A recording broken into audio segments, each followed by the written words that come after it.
Célba érve hősünk ijedten tapasztalta, hogy az autóját nem nyitja a kulcsa. Feszegeti jobbra-balra az árat, a többi asszony a megváltást várja.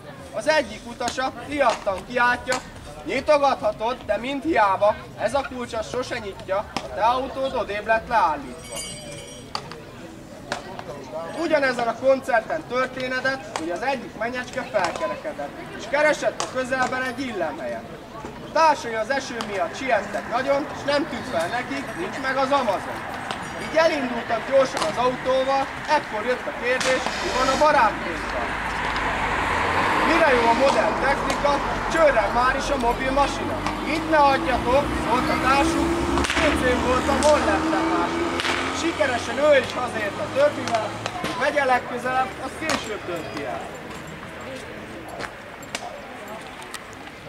Csőtörés a lakásban, mindenki rémálma, felriadt a család éjjel, keresték a bajt álmos képpen. Nem úgy, mint az ifjú asszony, gondolta hasznot húz a vajon, gyorsan vízisielésbe kezdett, de nem volt jól egyszer, elindított a vizes kövön, rajtatott a hideg földön. Vízisport, hát Isten véle, de most is bordatörés lett a vége. Kolléganő hazaindul sebben lopva, őrült tempót diktálva kerékpárra.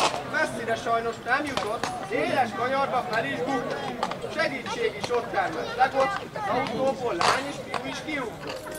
Nagyobb volt a füstje, mint a lángja, kisebb erőfeszítéssel állították lábra. Hősünknek mozgalmas a portája, szüksége lenne egy mini hordályra. Szomszédai hívja segítségnek, sok gyógymódot felülő. Gazdasszony papagáját kezelni muszáj, szegény jószág a levegőt veszi igen furán. Hősnök semmitől sem félvén, gyakorlatilag